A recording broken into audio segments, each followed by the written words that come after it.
Ako si Alon, isang nilalang na isinilang upang panatilihin ang balanse ng mundo. Sa aking bawat hakbang, nararamdaman ko ang bigat ng responsibilidad na ito. Ang araw ay aking kaibigan, nagbibigay liwanag at lakas sa bawat nilalang. Subalit, sa likod ng bawat pagliwanag ay ang paparating na dilim ng gabi. Ang aking kaaway. Hindi ko maipaliwanag ang aking koneksyon sa gabi. Sa tuwing sumasapit ang dilim, may kung anong bumubulong sa aking isipan.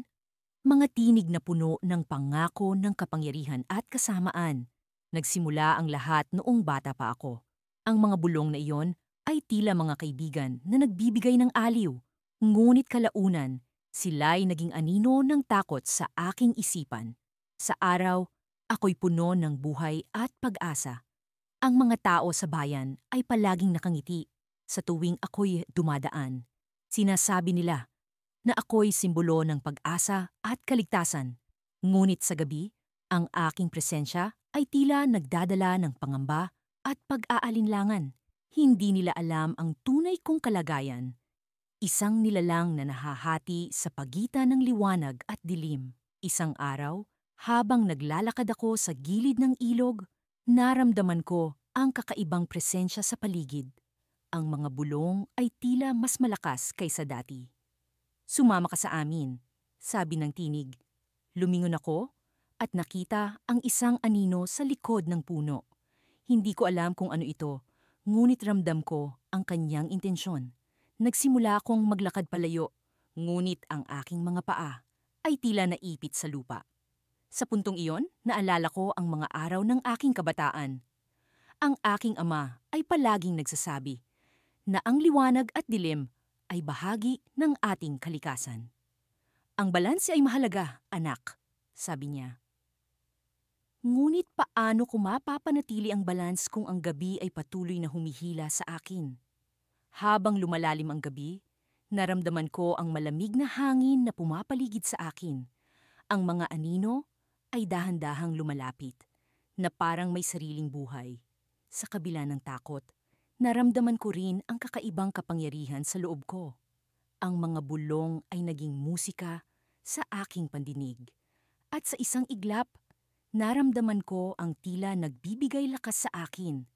Sa kabila ng lahat, alam kong hindi ko dapat pagbigyan ang tukso ng gabi. "Bakit mo ako hinahanap?" tanong ko sa anino. Ngunit ang sagot ay isang katahimikan na mas malalim kaysa sa gabi. Sa paglingon ko, nakita ko ang mga mata nito, puno ng pagnanasa at galit. Alam ko sa puntong iyon na hindi ko na maaring baliwalain ang presensya nito. Ang gabi ay hindi lamang basta kaaway. Ito ay bahagi ng aking pagkatao, isang bagay na kailangan kong harapin. Sa huling bahagi ng gabi, naramdaman ko ang pag-angat ng araw sa silangan. Ang liwanag ay unti-unting bumabalik, ngunit ang mga anino ay hindi nawala. Alam kong hindi ito ang huling beses na makikita ko sila. Ngunit sa pagkakataong ito, may kakaibang lakas ang aking naramdaman. Isang lakas na pumipigil sa akin na sumuko. Habang naglalakad ako pabalik sa bayan, naramdaman ko ang pag-iinit ng araw sa aking balat. Ang mga tao ay bumalik sa kanilang mga gawain, walang kamalay-malay sa laban na nangyari sa gabi. Ngunit alam ko na ang laban na iyon ay simula pa lamang. Sa likod ng bawat pagliwanag ay ang anino ng gabi na patuloy na nagmamasid. Sa kabila ng lahat, alam kong hindi ko dapat isuko ang aking tungkulin. Ngunit paano kung ang gabi ay ang tunay kong kalaban? Sa gitna ng liwanag ng araw, habang ang mga sinag nito'y naglalaro sa aking balat, ako'y muling nagising sa panibagong umaga. Ako si Althea, ang nilalang na ipinanganak upang panatilihin ang balanse ng mundo. Araw-araw, ako'y gumigising sa init ng araw at tinatanggap ang kanyang liwanag. Ngunit habang lumilipas ang mga sandali ng liwanag, nararamdaman ko ang paglapit ng gabi, ang aking pinakamalaking kalaban. Ang aking mundo ay punong-puno ng mga simbolismo. Ang araw ang aking kakampi, ang nagbibigay sa akin ng lakas at kapangyarihan. Ngunit ang bawat dapit hapon ay nagdadala ng takot at pangamba. Tuwing lumulubog ang araw, ako'y nagiging mahina. At ang mga nilalang ng gabi ay nagsisimulang gumising upang sirain ang balanse ng mundo. Habang ako'y naglalakad sa kaharian ng liwanag, napansin ko ang pagbabago sa paligid. Ang mga halaman na dati chilas at buhay, ngayon ay tila nalalanta. Ang mga ibon na dati masiglang pumapailan lang, ngayoy tahimik at tila nagmamasid. Alam kong may kakaiba at ito'y nagbibigay sa akin ng kaba. Nagpasya akong lakbayin ang bahagi ng kagubatan na hindi ko pa napupuntahan. Sa aking paglalakbay, naramdaman ko ang pagbabago ng hangin mula sa mainit na simoy ng araw. Ito'y naging malamig at nagdadala ng kakaibang panginginig. Habang papalapit ako sa gitna ng kagubatan, nakita ko ang isang mahiwagang liwanag na tila nanggagaling mula sa ilalim ng lupa. Dahan-dahan akong lumapit at doon ko nakita ang isang sinaunang altar na gawa sa bato. Sa ibabaw nito'y may nakaukit na mga simbolo na hindi ko pa nakikita. Ang mga ito'y tila naglalarawan ng isang kwento ng labanan sa pagitan ng araw at gabi. Sa gitna ng altar, may isang kristal na kumikinang, tila nang hihikayat na ito'y aking hawakan. Sa paghawak ko sa kristal, biglang nagbago ang paligid. Ang liwanag ng araw ay nawala at ako'y napalibutan ng kadiliman. Ang mga anino'y nagsimulang maglakad at bumuo ng mga hugis ng mga nilalang na dati ko na lamang naririnig sa kwento. Sila'y mga halimaw ng gabi, ang mga kaaway na aking kinatatakutan. Ngunit sa aking pagkabigla, isang boses ang narinig ko mula sa kawalan. Althea, ikaw ang bantay ng araw, ngunit hindi mo pa lubusang kilala ang iyong tunay na kapangyarihan. Ang boses ay mula sa isang matandang lalaki na biglang lumitaw mula sa kadiliman. Ang kanyang mga matay tila mga bituin sa kalangitan, puno ng karunungan. Ako si Orin, ang tagapangalaga ng sinaunang kaalaman. Pakilala niya. Ang kristal na hawak mo ay isang susi. Ito'y magdadala sa iyo sa isang paglalakbay upang mas makilala mo ang iyong sarili at ang tunay na layunin mo sa mundong ito. Ngunit paano ko magagapi ang mga halimaw ng gabi kung ako'y nawawalan ng lakas tuwing sila'y lumilitaw? Tanong ko, puno ng pag-aalinlangan. Ang iyong kapangyarihan ay hindi lamang nagmumula sa araw, Althea. Ang tunay na lakas mo'y nagmumula sa balanse ng liwanag at dilim. Kailangan mong yakapin ang parehong aspeto upang makamit ang tunay na kalakasan. Paliwanag ni Orin. Sa kanyang mga salita, naramdaman ko ang biglaang pag-unawa. Ang mundo ay hindi lamang tungkol sa liwanag o dilim. Ito'y tungkol sa balanse ng dalawa. Ang aking tungkulin ay hindi lamang labanan ang dilim, kundi tanggapin ito bilang bahagi ng kabuuan.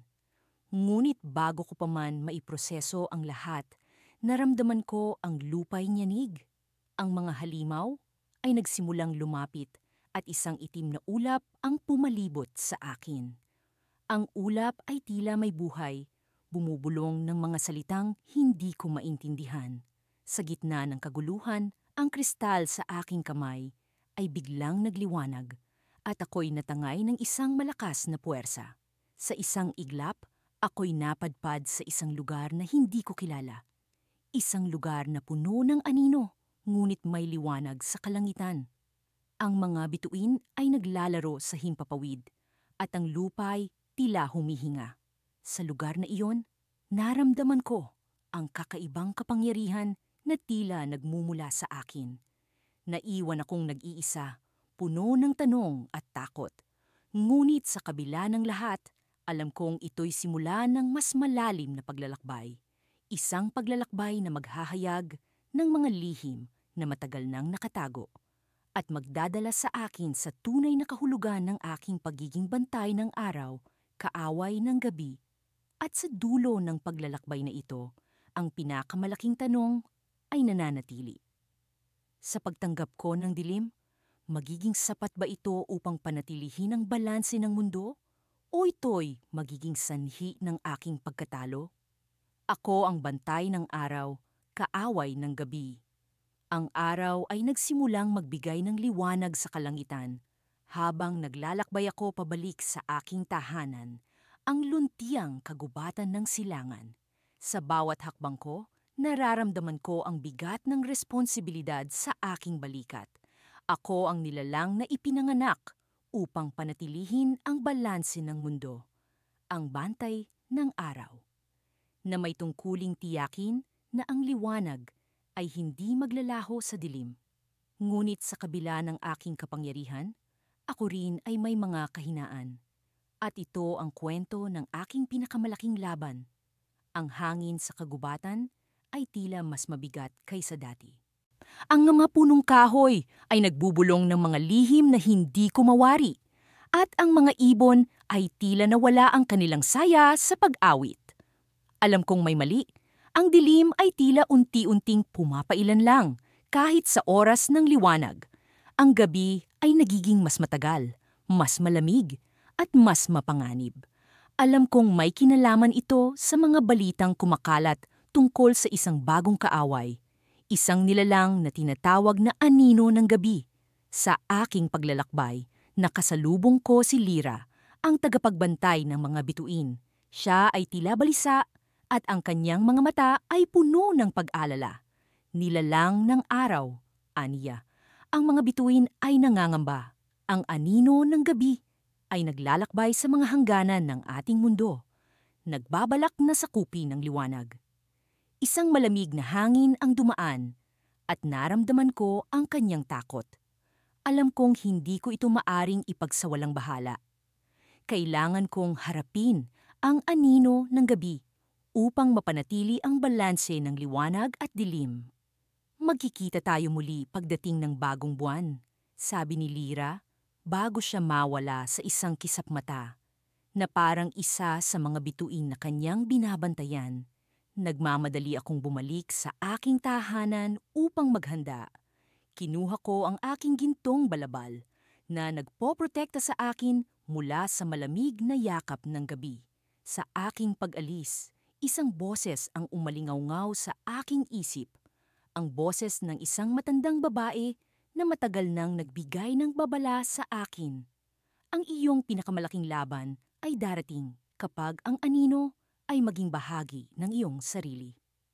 Noong una, hindi ko ito naintindihan, ngunit ngayon ay tila nagiging malinaw na.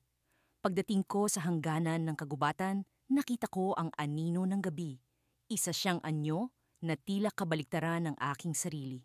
Itim ang kanyang balabal, at ang kanyang mga mata ay tila sumasalamin sa kawalan ng liwanag. Bantay ng araw, aniya. Ang iyong panahon ay tapos na. Ang dilim ay maghahari sa lahat. Inihanda ko ang aking sarili sa pakikipaglaban. Ang aming mga kapangyarihan ay nagsalubong, liwanag laban sa dilim, habang kami naglalaban sa ibabaw ng lupa. Ang mga puno ay nagsimulang mag-ugat at ang lupa'y nanginig sa aming labanan. Ngunit sa gitna ng kaguluhan, may kakaibang nangyayari. Ang dilim ng anino ng gabi ay tila unti-unting pumapasok sa aking katawan at naramdaman ko ang kanyang enerhiya na kumakalat sa aking mga ugat. Ang kanyang boses ay biglang naging mas malinaw sa aking isipan. Hindi mo ako matatalo dahil ako'y bahagi mo na, sabi niya, na may isang ngiti na puno ng panlilinlang. Doon ko naalala ang babala ng matandang babae. Ang anino ay hindi lamang isang kaaway sa labas. Ito ay isang bahagi ng aking sarili na matagal ko nang hindi kinikilala. Isang bahagi na naglalaman ng lahat ng aking takot, pagdududa at mga lihim na pagnanasa. Nanginginig ako sa pag-unawa. Hindi ko siya matatalo sa pamamagitan ng lakas lamang. Kailangan kong tanggapin ang anino sa loob ko upang mapanatili ang balanse. Ngunit paano ko gagawin ito? Nang hindi nawawala ang aking sarili, bigla isang ilaw mula sa kalangitan ang bumagsak sa aming dalawa. Ang liwanag na iyon ay nagmula sa mga bituin. ang hudyat ng pagdating ni Lyra. Nilalang ng araw, wika niya. Ang tunay na balanse ay nasa pagkilala sa lahat ng bahagi ng iyong pagkatao, maging ito man ay liwanag o dilim. Sa sandaling iyon, nagawa kong yakapin ang anino sa loob ko, hindi upang maging alipin nito, kundi upang maging kabahagi nito. Ang liwanag at dilim sa aking kalooban ay nagsimulang magsanib, at sa isang iglap, ang anino ng gabi ay nagsimulang mawala, na parang usok na hinipan ng hangin. Ngunit bago siya tuluyang naglaho, bumigkas siya ng mga salitang hindi ko inaasahan. Ako'y babalik at sa iyong puso, ako'y muling bubuhayin. Ngayon, alam kong hindi pa tapos ang laban. Isang bagong kabanata ang nagbukas, at ang susunod na yugto ng aking paglalakbay ay puno ng mga tanong na walang kasagutan. Ngunit sa kabila ng lahat, alam kong handa ako. Ako pa rin ang bantay ng araw, ngunit ngayon, ako rin ay may bahagi ng gabi. Sa gitna ng walang katapusang labanan, bumubulong ang hangin ng mga lihim na tila nagtatago sa likod ng mga ulap. Ako, si Ilaw, ang nilalang na ipinanganak upang panatilihin ang balanse ng mundo, ay patuloy na nakikipagbuno sa mga anino ng gabi. Ang aking puso ay puno ng pag-aalinlangan, ngunit hindi ko maaaring talikuran ang aking tungkulin. Nang sumapit ang dapit hapon, naramdaman ko ang paggapang ng lamig na tila nagbabanta sa aking kalagayan. Alam kong malapit nang dumating ang gabi, at kasabay nito, ang aking katunggali, si Dilim. Isang nilalang na kasing tibay ko, taglay ang kapangyarihan ng gabi. Siya ay ang aking kaaway sa walang katapusang digmaan ng araw at gabi. Sa bawat pagsiklab ng mga bituin, si Dilim ay nabubuhay upang maghasik ng kadiliman. Sa araw na ito, isang kakaibang pakiramdam ang bumalot sa akin. Parang may mga mata na nakatingin mula sa likod ng mga puno, at ang hangin ay nagdadala ng mga bulong na hindi ko maunawaan. Ang mga ibon ay tahimik, ang kanilang awit ay humina, habang ang mga dahon ng puno ay nag-aalab na parang apoy sa huling sinag ng araw. Alam kong may kakaibang mangyayari, ngunit hindi ko matukoy kung ano ito. Habang ang mga anino ay unti-unting lumalawak, narinig ko ang mga yabag na papalapit. Hindi ko na kailangan pang lumingon upang malaman kung sino ang dumating. Si Dilim ay narito na. Hindi ka ba napapagod, Ilaw? Tanong niya habang ang kanyang mga mata ay kumikislap sa ilalim ng asul na kalangitan. Ang labanang ito ay tila walang hangganan. Bawat araw ay nagiging gabi, at bawat gabi ay nagiging araw. Alam mo ang sagot, Dilim, sagot ko. Kung hindi ko patuloy na ipagtanggol ang araw, ang mundo ay lulubog sa iyong walang hanggang kadiliman. Ngunit sa pagkakataong ito, may kakaiba sa kanyang boses. May halong lungkot at pag-aalala na tila may nais siyang sabihin na hindi niya maamin. Ngunit bago ko pa man siya matanong, biglang nagbago ang paligid. Ang hangin ay naging malamig, at ang liwanag ay unti-unting nawala. Sa likod ng ulap, isang kakaibang liwanag ang lumitaw. Isang liwanag na hindi ko pa nakikita sa buong buhay ko. Sa pag-aakalang ito'y gawa ni Dilim, humanda ako sa pakikipaglaban. Ngunit bago ko pa man magamit ang aking kapangyarihan, narinig ko ang isang boses. Isang boses na puno ng kapangyarihan at awtoridad. Ilaw, Dilim, ako ang tinig ng pagkakaisa. Sabi ng boses, kayong dalawa ay bahagi ng isang mas malawak na plano, at ang inyong tunggalian ay bahagi ng siklo ng buhay. Nagulat kami ni Dilim. Ang boses na ito ay tila nagmumula sa kalangitan, mula sa mga bituin na nagsisilbing mata ng mundo. Ang liwanag na naglalabas mula sa likod ng ulap ay tila isang tanda ng bagay na mas malaki kaysa sa amin. Anong ibig sabihin nito? Tanong ni Dilim, na ngayon ay naguguluhan din. Ang inyong tunggalian ay hindi lamang tungkol sa araw at gabi. Ito ay simbolo ng balanse, ng pag-iral ng liwanag at dilim sa lahat ng bagay, sagot ng boses. Ngunit ngayon, isang bagong puwersa ang nagbabanta sa balanse na ito, isang puwersa na nagmumula sa labas ng inyong mundo. Sa mga salitang iyon, isang takot ang bumalot sa aking puso. Ang labas ng aming mundo? Paano ito nangyari? Sino ang may kakayahan na lumampas sa hangganan ng kapangyarihang ipinagkaloob sa amin? Ang puwersang ito ay nagmumula sa kaisipan ng mga nilalang na hindi nabibilang sa inyong daigdig, patuloy ng boses. Isang puwersa na may kakayahan na sirain ang balanse ng araw at gabi. Alam ko na hindi ito ordinaryong labanan. Ito ay isang bagay na higit pa sa aming nauunawaan. Sa pagkakataong ito, ang aming tunggalian ay hindi lamang tungkol sa araw at gabi, kundi sa kapalaran ng buong mundo. Ilaw, dilim, sabi ng boses, kailangan ninyong magkaisa upang harapin ang puwersang ito. Ang inyong kapangyarihan ay magkasama lamang magiging sapat upang panatilihin ang balanse. Sa mga salitang iyon, naramdaman ko ang bigat na bumagsak sa aking balikat.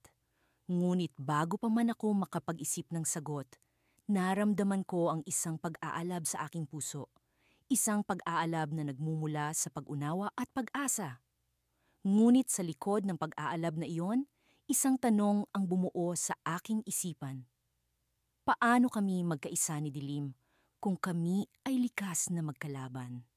Sabay kaming tumingin kay Dilim at sa kanyang mga mata. Nakita ko ang parehong tanong. Sa gitna ng aming tunggalian, isang bagong pakikipagsapalaran ang nagsimula. Isang pakikipagsapalaran na puno ng pag-aalinlangan. Ngunit may pag-asa na maaaring magdala ng bagong balanse sa mundo. Sa likod ng mga ulap, ang liwanag at dilim ay nag-aalab, handang harapin ang hindi pa nakikitang kalaban.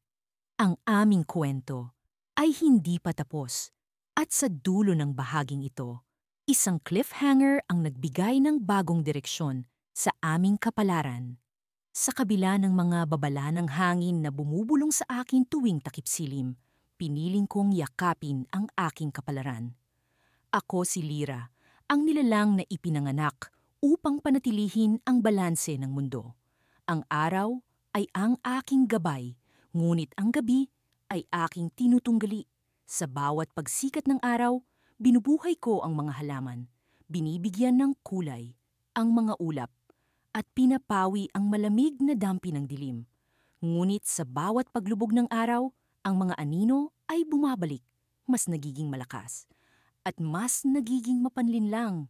Nagsimula ang lahat noong natuklasan ko ang isang lihim na nakabaon sa loob ng aking pagkatao.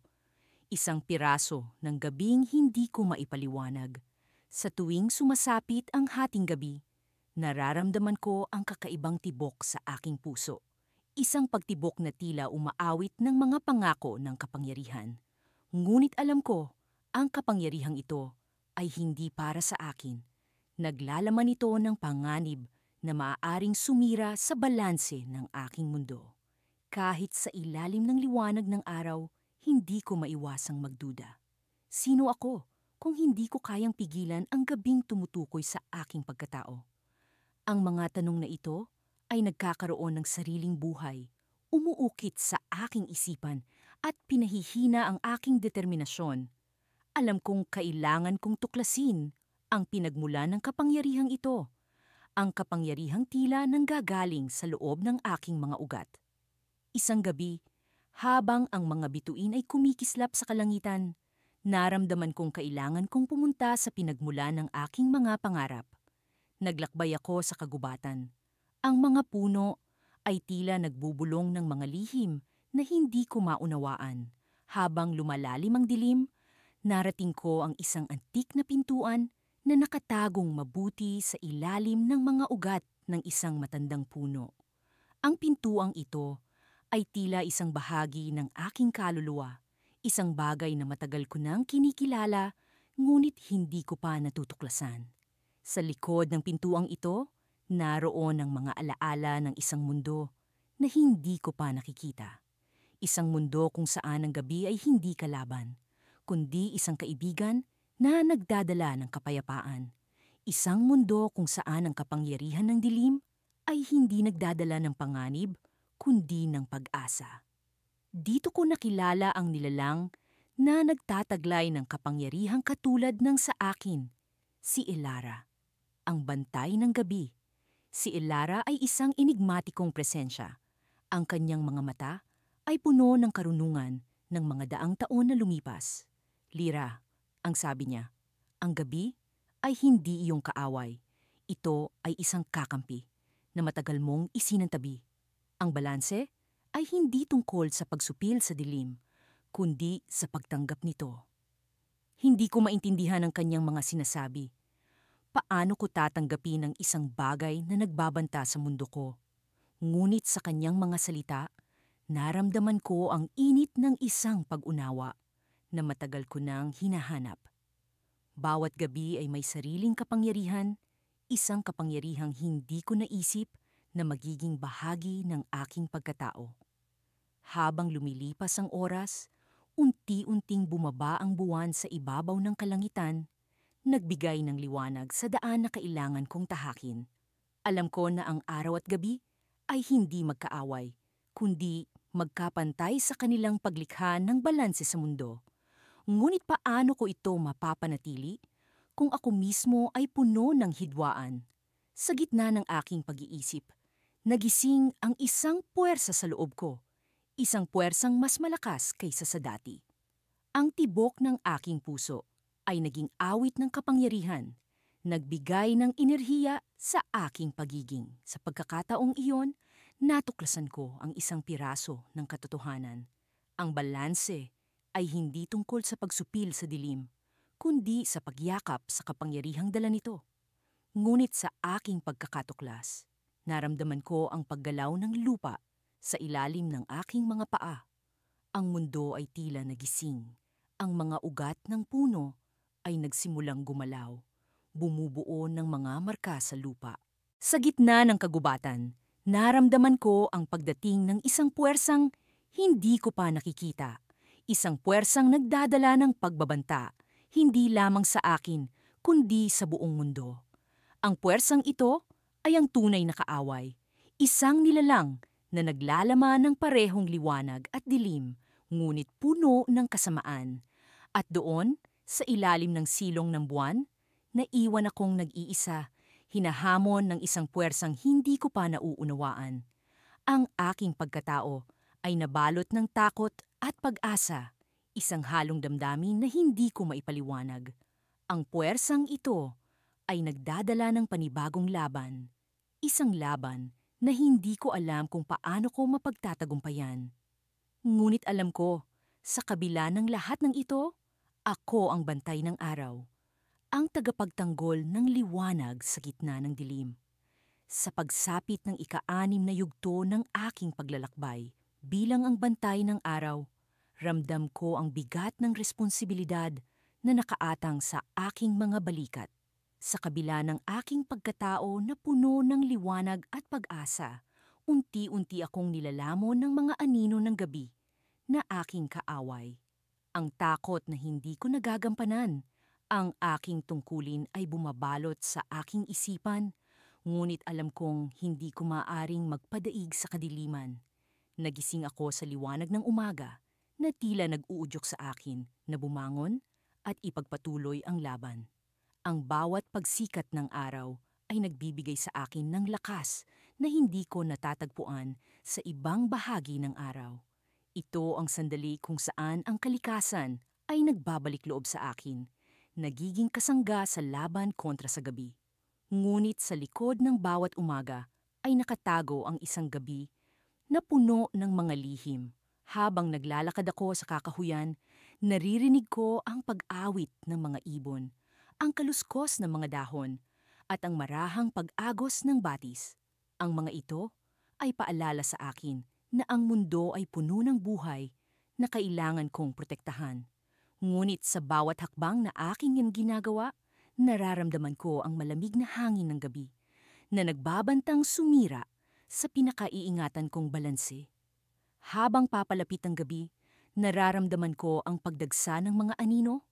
Ang mga ito ay bumabalot sa paligid ko, tila nais akong yakapin at ilubog sa kanilang kadiliman. Hindi ko maikakaila ang kanilang lakas. Sila ay bahagi ng mundong ito na kailangan ko ring tanggapin, ngunit hindi ko maaaring hayaang sila ang mangibabaw. Sa gitna ng aking pagninilay-nilay, biglang may lumitaw na nilalang mula sa likod ng isang puno. Siya ay may mapupungay na mata na tila may dalang mensahe mula sa kadiliman. "Nagpapanggap ka lamang," ang sabi niya. Ang boses ay tila bulong ng hangin na dumaan sa aking mga tainga. "Ang iyong liwanag ay hindi sapat upang talunin ang gabi." Ang sinabi niyang iyon ay isang sibat na tumagos sa aking puso. Paano kung totoo ang kanyang sinasabi?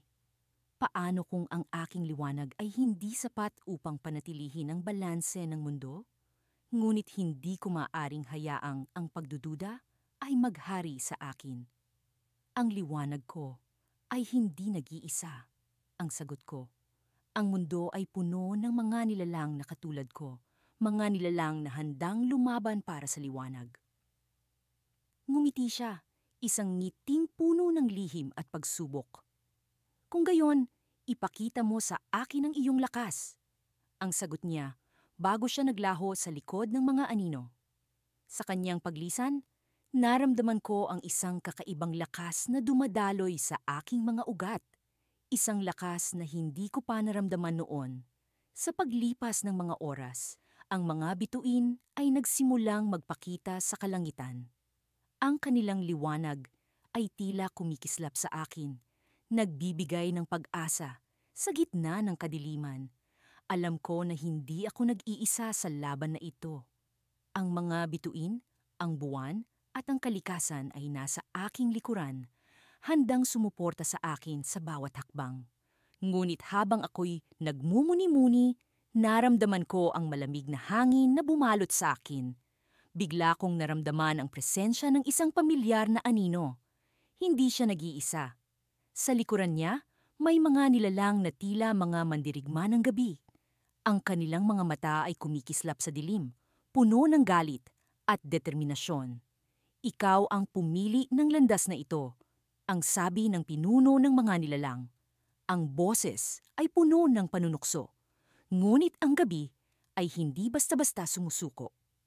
Sa sandaling iyon, naramdaman ko ang isang kakaibang pagyanig sa lupa. Ang hangin ay naging mas malamig, at ang mga anino ay tila naglalaban para sa kanilang sariling espasyo.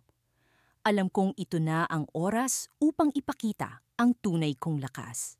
Ngunit sa gitna ng kaguluhan, may isang bagay na nagbago sa akin. Habang ako'y nakatayo sa gitna ng dalawang magkaibang puwersa, naramdaman ko ang isang lihim na gumugulo sa akin. Isang lihim na tila nagmula sa kaibuturan ng aking pagkatao. Sa likod ng aking liwanag, may bahagi ng aking sarili na naguguluhan. Ano ang tunay kong papel sa mundong ito? Sa biglaang pagbuo ng kaisipang iyon, bumukas ang lupa sa ilalim ng aking mga paa, at ako'y nahulog sa isang madilim na hukay. Ang mga anino ay tila umaligid sa akin, ngunit sa halip na takot, isang kakaibang kapayapaan ang bumalot sa aking pagkatao. Habang bumabagsak ako sa kawalan, narinig ko ang isang bulong mula sa kadiliman. "Ang tunay na balanse ay nasa loob mo." Sa pagkarinig ko nito, naramdaman ko ang isang kakaibang pag-asa, isang pag-asa na hindi ko pa naramdaman noon. Ano ang kahulugan ng mga salitang iyon? Ang kadiliman ba ay bahagi rin ng aking pagkatao? Sa pagdating ng sagot sa tanong na iyon, alam kong ang aking laban ay hindi lamang laban sa labas, kundi laban din sa loob. Ang tunay na balanse ay hindi lamang sa pagitan ng araw at gabi, kundi sa puso ng bawat nilalang. Sa kabila ng mahabang paglalakbay upang panatilihin ang balanse ng mundo, hindi ko pa rin lubos na maunawaan kung bakit ako ang napiling bantay ng araw. Ang bawat hakbang ko ay tila may hinihintay na sagot. Ngunit sa tuwing malapit ko na itong matuklasan, naglalaho ito gaya ng hamog sa umaga. Sa aking paglalakbay, napansin kong ang gabi ay unti-unting lumalawak. Tila ba may sariling plano na sumisira sa kasalukuyang balanse. Alam kong may oras na lamang ako upang pigilan ang paglaganap nito. Mula sa aking kinaroroonan, natatanaw ko ang bundok ng mga ulap. Tila ba isang pader na nagtatago ng lihim mula sa aking paningin. Sa likod ng mga ito ay ang kaharian ng kadiliman, ang lugar na kinatatakutan ng mga nilalang na tulad ko. Ang aking mga hakbang ay mas mabigat at puno ng pag-aalinlangan, ngunit ang bawat tibok ng aking puso ay nagpapaalala sa aking tungkulin. Sa bawat paghinga, nararamdaman ko ang malamig na simoy ng hangin na tila ba bumubulong ng mga kwento ng nakaraan. Sa aking paglalakad, naisip kong hindi lamang ako ang nilalang na may tungkulin. Maraming iba pa ang dumaan sa parehong landas, ngunit ang kanilang mga kwento ay natapos na. At ako ang kasalukuyang may hawak ng kapalaran. Sa gitna ng aking pagmuni-muni, narinig ko ang pagaspas ng mga pakpak. Isang agila ang lumapag sa aking harapan. Ang kanyang mga mata ay puno ng karunungan at misteryo. Alam kong hindi ito ordinaryong agila. Binulong nito ang isang mensahe, isang babala, na nagpatindig ng balahibo ko. Ang gabi ay may plano at ikaw ang susi. Ang salitang susi ay umalingaw-ngaw sa aking isipan. Paano naging susi ang isang nilalang tulad ko? Ano ang aking papel sa plano ng gabi? Ang mga tanong na ito ay nagdala ng bagong pag-aalinlangan, ngunit kasabay nito, nagbigay din ng mas matibay na determinasyon. Ang agila ay umalis at naiwan akong nakatingin sa kawalan. Nag-iisip kung paano ko matutuklasan ang lihim ng aking pag-iral. Nagpatuloy ako sa aking paglalakbay patungo sa bundok ng mga ulap. Ang aking mga paa ay tila ba umaawit ng himig ng pag-asa. Sa bawat hakbang, nararamdaman ko ang tibok ng mundo, ang ritmo ng buhay na hindi ko maunawaan, ngunit alam kong bahagi ako nito. Sa wakas, narating ko ang paanan ng bundok. Sa harap ko ay isang pintuan, lumang-luma at tila ba may sariling kwento. Alam kong ang pintuang ito ay ang daan patungo sa kaharian ng kadiliman, ang lugar kung saan ang gabi ay naghahari. Sa aking pagpasok, ang paligid ay agad na bumalot sa akin ng malamig na hangin. Ang kadiliman ay tila ba may sariling buhay. Sa kabila ng takot, nagpatuloy ako, pinipigilan ang bawat pag-aalinlangan sa aking isipan. Sa gitna ng kadiliman, naramdaman ko ang presensya ng isang nilalang. Hindi ko maaninag ang kanyang anyo, ngunit alam kong siya ang pinagmula ng lahat ng ito. Ang kanyang boses ay nagbigay ng panginginig sa aking kalamnan. Ang balanse ay nasisira at ang susi ay nasa iyong kamay. Sa sandaling iyon, naalala ko ang agila at ang kanyang babala. Ang mga piraso ng palaisipan ay unti-unting nagkakaroon ng hugis, ngunit ang larawan ay hindi pa rin buo. Ano ang ibig sabihin ng susi? Paano ko ito mahahanap? Ang nilalang ay nagpatuloy. Ang kanyang boses ay puno ng misteryo. Upang maibalik ang balanse, kailangan mong isakripisyo ang sarili mong liwanag. Ang mga salita niya ay nagdala ng matinding kaba sa aking puso. Ang liwanag na taglay ko ay ang aking buhay, ang aking pagkatao. Paano ko isasakripisyo ang bahagi ng sarili ko? Ngunit sa ilalim ng lahat ng takot, naramdaman ko ang pagtanggap. Ang aking tungkulin ay higit sa personal na pagnanasa. Ako ang bantay ng araw at ang kapalaran ng mundo ay nasa aking mga kamay. Habang ipinipikit ko ang aking mga mata, naramdaman ko ang liwanag na unti-unting naglalaho mula sa aking katawan. Ang paligid ay nagbago at ang kadiliman ay nagsimulang humupa. Ngayon, Ang balanse ay naibalik, ngunit sa anong kapalit? Sa aking pagbukas ng mata, napagtanto kong isa akong bagong nilalang. Ang aking mga mata ay puno ng liwanag, ngunit ang aking puso ay walang katiyakan. Ngunit sa likod ng lahat ng ito, naramdaman kong may natitirang bahagi sa akin na hindi ko inaasahan. Ang gabi ay nag-iwan ng marka, isang lihim na hindi ko palubos na nauunawaan. Ang mundo ay tila ba nagbago at alam kong ang aking kwento ay hindi pa tapos. Ako ang bantay ng araw, ngunit ngayon, may bahagi sa akin na kaaway ng gabi. Ang aking paglalakbay ay nagsisimula pa lamang at ang mga piraso ng kapalaran ay unti-unti kong bubuuin. Ako ang bantay ng araw, ang nilalang na ipinanganak upang panatilihin ang balanse ng mundo. Sa bawat pagsikat ng araw, ako ang nagbabantay sa pag-ikot nito. Sinisiguro na ang liwanag ay nasa tamang daan, na ang init ay nagbibigay buhay sa lahat ng nilalang. Ngunit sa pagdating ng gabi, ako ang kaaway ng gabi, ang siyang nagbabalik sa kadiliman, sa pagpasok ng mga anino at lihim na kumakaway sa bawat sulok. Sa bahagi o hoon ng aking kwento, nagsimula ang araw na tila karaniwan. Ang kalangitan ay puno ng kulay kahil at dilaw na nagpapahayag ng bagong pag-asa. Ang mga ibon ay sabik na nag-aawitan at ang hangin ay puno ng mga bulong ng pag-asa. Subalit, sa kabila ng kalmadong umaga, ang aking puso ay nagtataglay ng bigat na hindi ko maipaliwanag. May kakaibang nararamdaman, parang isang paanyaya mula sa hindi ko kilalang bahagi ng aking pagkatao. Habang naglalakad ako sa gilid ng ilog, namataan ko ang isang matandang lalaki na nakaupo sa ilalim ng puno. Ang kanyang mukha ay puno ng mga guhit ng karanasan at ang kanyang mga mata ay tila nakatingin sa isang bagay na hindi ko mahagip ng aking pandama. Bantay ng araw, bungad niya nang hindi man lang ako tiningnan.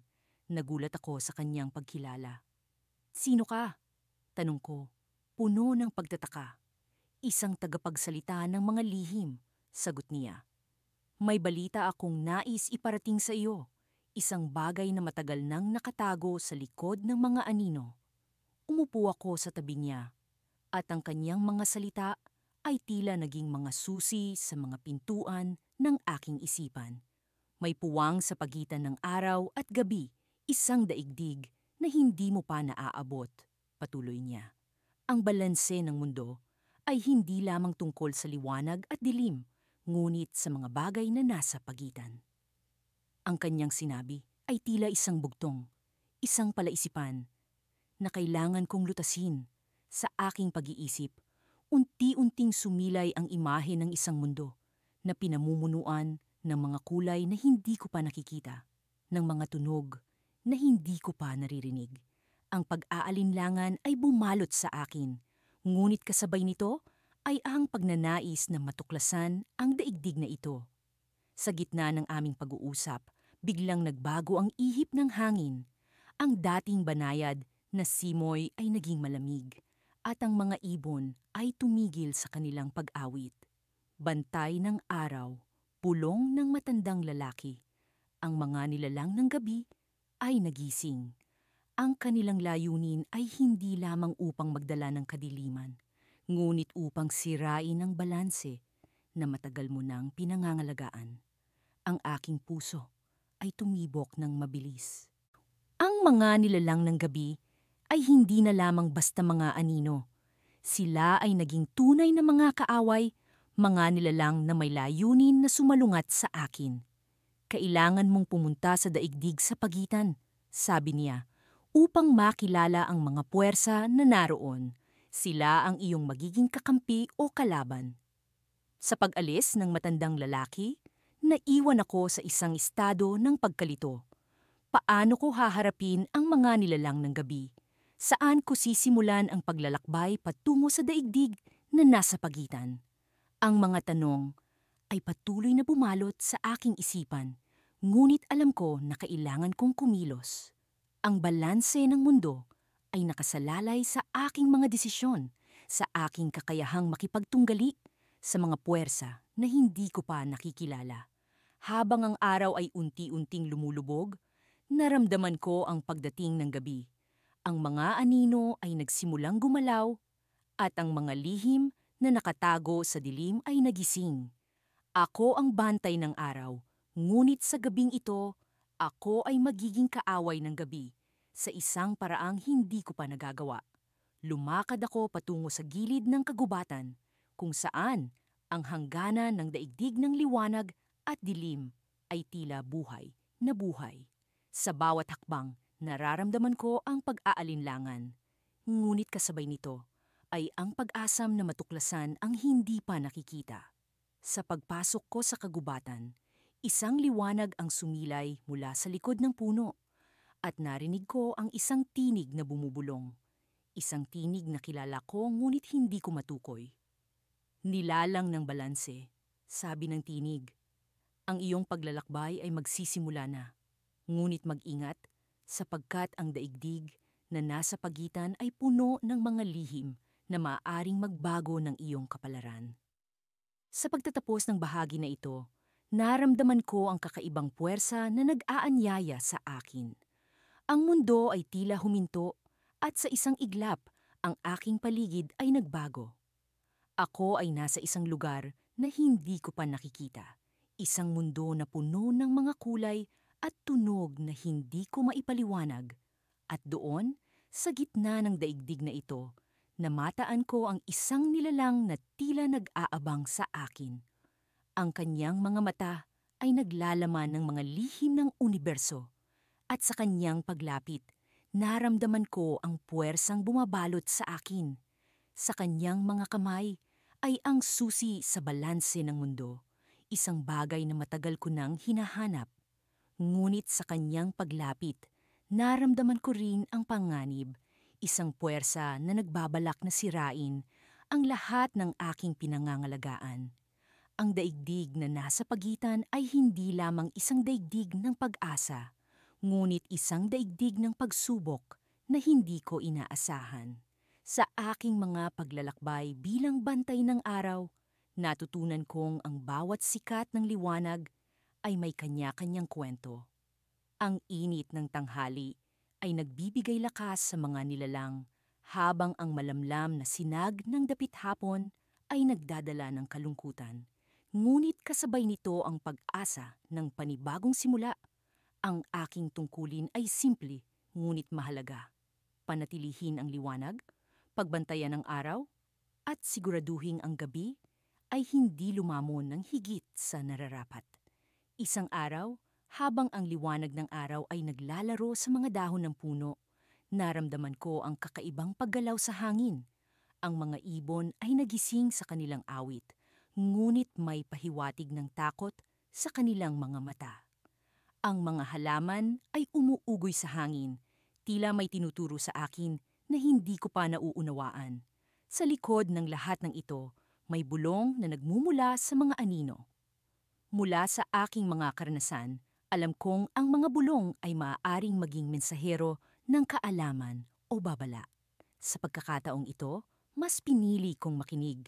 Ang bulong ay nagdala sa akin sa isang lumang kuweba, kung saan ang mga alingawngaw ng nakaraan ay bumabalik sa akin. Sa loob ng kuweba, natagpuan ko ang isang sinaunang ukit sa dingding. Ang mga simbolo ay hindi pamilyar, ngunit ang kanilang presensya ay nagbigay sa akin ng kakaibang pakiramdam. Ang bawat linya ng ukit ay tila kumikinang sa ilalim ng liwanag ng araw, na para bang ang kuweba ay may sariling buhay. Habang pinag-aaralan ko ang ukit, isang marahang tinig ang nagmula sa likuran ko. Ikaw ba ang bantay ng araw? Napalingon ako at sa harap ko ay isang matandang lalaki. Ang kanyang mga mata ay tila puno ng karunungan na nabuo sa paglipas ng panahon. Oo, sagot ko. Ako ang tagapangalaga ng liwanag. Aduna, ano ang iyong hinahanap sa kuweba na ito? Mahalaga ang bawat liwanag, ngunit may lihim na hindi mo pa alam, sabi ng matanda. Ang kanyang tinig ay puno ng misteryo Ang bawat araw ay may sariling gabi, isang kaaway na hindi mo maaaring talunin. Naramdaman ko ang bigat ng kanyang mga salita. Ang araw at gabi ay palaging magkasalungat, ngunit tila may mas malalim na kahulugan sa kanyang sinasabi. Ano ang ibig mong sabihin? Tanong ko, habang ang aking isipan ay naguguluhan sa kanyang pahayag. Sa likod ng bawat sikat ng araw, may anino na hindi mo nakikita. Ang iyong tungkulin ay hindi lamang pagbantay sa liwanag, kundi pag-unawa sa anino na dala nito. Habang nagpatuloy siya sa kanyang paliwanag, naramdaman ko ang pag-aalala sa kanyang tinig. Ang kanyang mga mata ay tumingin sa ukit, parang may hinahanap na sagot sa mga simbolo. Ang anino ay may sariling buhay, isang nilalang na nagtatago sa likod ng gabi. Hindi mo siya makikita sa liwanag, ngunit naroroon siya sa bawat pagtakip silim. Ang mga salitang iyon ay nagdala sa akin ng pag-alinlangan. Ang aking tungkulin ay palaging nakatuon sa liwanag, ngunit ngayon may hamon na hindi ko pa nakikita. Paano ko siya matutuklasan? Tanong ko, ang aking tinig ay puno ng pagnanasa na malaman ang sikreto. Bawat gabi ay may sariling kwento. Sa iyong paglalakbay, kailangan mong makinig sa mga bulong ng kadiliman, huwag mong ipagwalang bahala ang kanilang sinasabi. Habang lumalabas kami sa kuweba, ang liwanag ng araw ay tila mas maliwanag kaysa dati. Ang hangin ay puno ng pag-asam, ngunit kasabay nito, ang anino ng gabi ay tila mas malapit. Sa aking puso, naramdaman ko ang pag-alinlangan, ang pagnanasang malaman ang lihim na dala ng anino. Ngunit habang naglalakad kami, ang matanda ay biglang nawala. Ang kanyang presensya ay tila naglaho sa hangin. Iniwan akong nag-iisa sa liwanag ng araw. Ang kanyang mga salita ay umalingaw-ngaw sa akin. Ang kanyang mga babala ay nagdala ng bagong pag-unawa. Sa likod ng bawat sikat ng araw, may anino na hindi ko pa nakikita. Ako ang bantay ng araw, ngunit ngayon, kailangan kong harapin ang kaaway ng gabi. Ang paglalantad ng lihim na ito ay ang susi sa tunay na balanse ng mundo. Sa huling sandali, narinig ko ang bulong ng hangin, isang mensahe na dala ng araw. Ang anino ay hindi lamang kaaway, kundi bahagi ng iyong paglalakbay. At doon, sa pagdilim ng araw, naiwan ako sa cliffhanger ng aking kwento. Ako ay nasa harap ng isang bagong hamon, isang bagong simula. Ang anino ay hindi maaaring talunin, ngunit maaari itong maintindihan. Ang aking paglalakbay ay nagsisimula pa lamang, isang pakikipagsapalaran sa pagitan ng liwanag at dilim. Sa kabila ng mga pagsubok na dinanas ko, hindi ko pa rin maikakaila ang bigat ng responsibilidad na nakaatang sa akin. Ako si Kael, ang nilalang na isinilang upang maging bantay ng araw, ngunit sa bawat pagsikat ng liwanag ay isang bahagi ng aking pagkatao, ang tila nagiging kaaway ng gabi. Sa mundo kung saan ang liwanag at dilim ay kailangang manatiling balanse, ako ang nag-iisang may kakayahang panatilihin ito. Sa paglipas ng mga araw, patuloy akong naglalakbay sa pagitan ng mga kaharian ng araw at gabi. Ang bawat hakbang ay tila isang laban, isang pag-asa na magtatagumpay ako sa aking misyon. Ngunit sa pagdating ng ika-10 gabi, isang hindi inaasahang pangyayari ang dumating. Habang naglalakad ako sa ilalim ng maliwanag na mga bituin, naramdaman ko ang kakaibang enerhiya sa paligid. Isang malamig na simoy ng hangin ang dumampi sa aking balat, na siyang nagpaalala sa akin ng presensya ng gabi. Sa kabila ng malamig na simoy, hindi ko maialis ang pakiramdam ng init na nagmumula sa aking loob. Tila isang apoy na pilit na lumalaban sa hangin ng gabi. Habang abala ang aking isipan sa pagninilay, biglang lumitaw mula sa likod ng mga puno ang isang siluetang pamilyar, si Lyra, ang kaibigan ng gabi. Siyang nilalang nakatumbas ko sa kabilang dulo ng balanse. Ang kanyang mga matay tila dalawang ningas na nagmamasid sa akin, puno ng misteryo at lihim. Kael, wika niya sa isang malamig, ngunit puno ng lambing na tinig. Nararamdaman mo ba ang pagbabago? Pandmwakian tanundu. Tumango ako, bagamat hindi ko lubos na maunawaan ang kanyang tinutukoy. May nagbabago nga, Lyra, ngunit hindi ko mawari kung ano. Lumapit siya sa akin. Ang kanyang mga hakbang ay tila hinipa ng hangin, magaan at puno ng grasya. Ang balanse, Kael, unti-unti nang naglalaho. Ang ating mga daigdig ay nagsasama na hindi sa paraan na dapat. Nabigla ako sa kanyang sinabi. Paano ito nangyari? Ako, na siyang tagapagpanatili ng balanse, ay hindi nakaramdam ng ganitong pagbabago. Paano ito nangyari, Lyra? Ano ang ating magagawa? May isang nilalang na nais baguhin ang lahat. Isang nilalang na nagkukubli sa anyo ng isa sa atin. Siya ang sanhi ng kaguluhan. Wika niya, ang kanyang tinig ay puno ng pag-aalala. Naguluhan ako sa kanyang sinabi. Paano nagkaroon ng isang taksil sa aming hanay? Sino ang maaaring magtaksil sa kanilang layunin na panatilihin ang balanse ng liwanag at dilim? Bakit mo ito sinasabi sa akin? Tanong ko. Hindi mo ba iniisip na isa akong kaaway? Ngumiti siya, isang ngiting puno ng pag-unawa. Dahil sa kabila ng ating mga pagkakaiba, Kail, naniniwala akong iisa lamang ang ating hangarin. At sa pagkakataong ito, kailangan natin ang isa't isa. Ang kanyang mga salita ay tila nagsindi ng liwanag sa kadiliman ng aking pag-iisip. Sa kabila ng aming mga tunggalian, naramdaman kong tama siya. Kailangan naming magtulungan upang mahanap ang taksil na ito at ibalik ang balanse bago pa ito tuluyang maglaho. Ngunit paano kung ang taksil ay isa sa mga pinakamalapit sa akin? Isang kaibigan o isang taong pinagkakatiwalaan ko? Ang pag-aalinlangan ay nag-umpisang lumukob sa akin. Ngunit sa kabila nito, alam kong wala akong ibang pagpipilian kundi magtiwala. Anong plano mo? Tanong ko, puno ng determinasyon.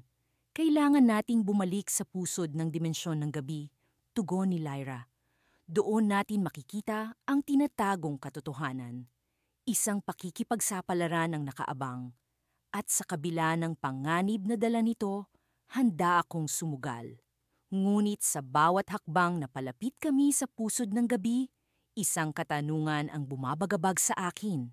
Kung sino man ang taksil na ito, bakit niya naisirain ang balanse na nagpoprotekta sa aming lahat?